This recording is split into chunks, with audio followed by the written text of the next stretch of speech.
Hey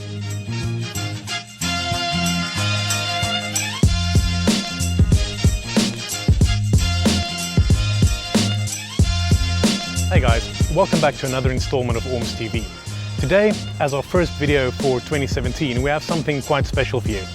This little baby right here. So this is the all-new Fuji X-T20, recently announced by Fuji, just got a sample model in a couple of days back, and we figured we'd come out here, beautiful Cape Town, give it a test run, see what we think, and give you guys some feedback, some honest review on how this little baby performs. A lot of you might be familiar with the previous generation, the Fuji X-T10. This camera, as you can see, pretty much the exact same thing in terms of looks and aesthetics, but the inside all new. So what you have here is the basically exact same internals as what you get in the all-new Fuji X-T2.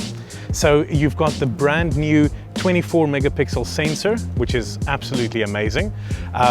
You've got the same ISO range now, so your ISO is running from 100 to 51,200, which is also quite nice.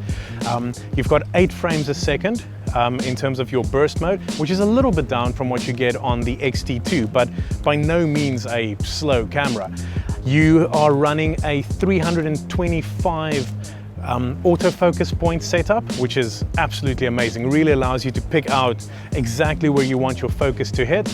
And something that Fuji is touting quite heavily with these units is the 4K video.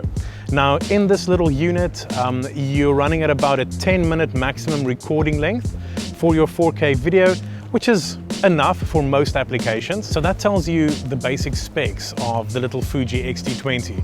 But as we all know, specs only get you so far. This camera from Fuji really is a little workhorse, and it performs a lot better than what you would think from a camera of this size. The size really lends itself to being unobtrusive and quite geared towards street photography. It's beautiful for this kind of thing. You're out and about and you're a tourist in a foreign city. It doesn't get in the way. And I think that's something that Fuji does really well, and to an extent better than everybody else. The mere fact that you have all of your dials readily available right on the top, you set your shutter speed, your aperture rings are, always on the lenses. It feels like you're using a real camera. Everything feels solid, nice metal construction. The way that it falls into your hand is quite nice. The buttons are exactly where you expect them to be. You can set all of your custom buttons just as you could in all of the previous Fuji units. Talking about the photo credentials of this camera, you can't really do that without talking about Fuji's film simulation. Now, they've developed it over the years, and it basically is just where the stills that you put out are sort of reminiscent to Fuji's older film stock that they used to use back in the day before the era of digital. And that really opens up a little bit of creative latitude that you don't normally get within these cameras. And I think that is really, really important. Having that level of control inside the camera without having to shoot in RAW, take it to post, spend a couple of hours editing to get the look that you want. Fuji gives it to you in body. For me personally, when I shoot, I have my ISO mapped to the function button, and when I'm looking through the viewfinder, it's almost impossible for me to know when I've pressed the button, because the button really doesn't have a lot of feel. And I find that true of some of the other buttons on the camera as well. While I'm complaining about the buttons, let me mention some other things that are not quite as good as they should be. Now, I will preface this by saying two things. Firstly, this is a pre-production model. It's not running final version firmware, and there's probably some other technical bits that Fuji are going to change out. Secondly, I own the X-T10. It is my personal camera that I walk around with, and I love it. So every improvement on that camera is great. Negatives here, apart from the fiddly buttons, battery life. Had this camera out over the weekend at a little wine estate and just shooting, and I got all of 65 photos before the battery gave up the ghost.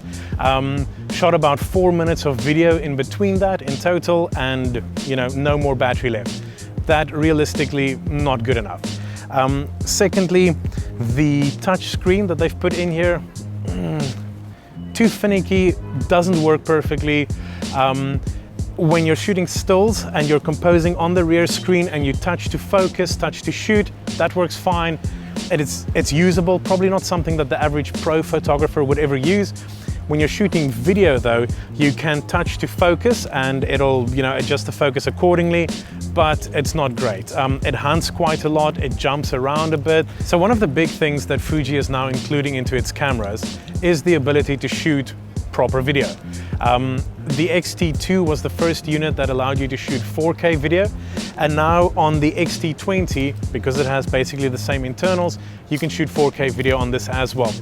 Now, because of be it the battery or heat dissipation, the camera will allow you to only shoot 10 minutes of continuous 4K video, which is enough for most applications.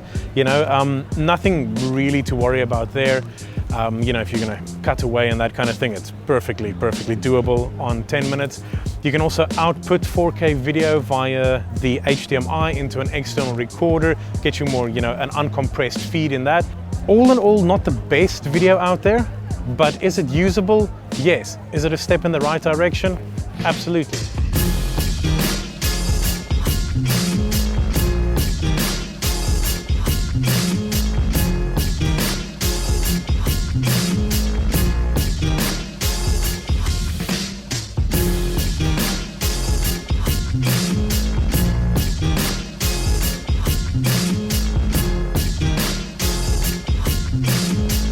So now that we've had Fuji's brand new X-T20 out for the entire day here shooting, and I've had it for about a week prior to the shoot, I can say that I'm well impressed with this little camera. At the price point where it sits, coming in well below 20,000 Rand, for the amount of features that you get, for the specs that you get, it is just about in a league of its own.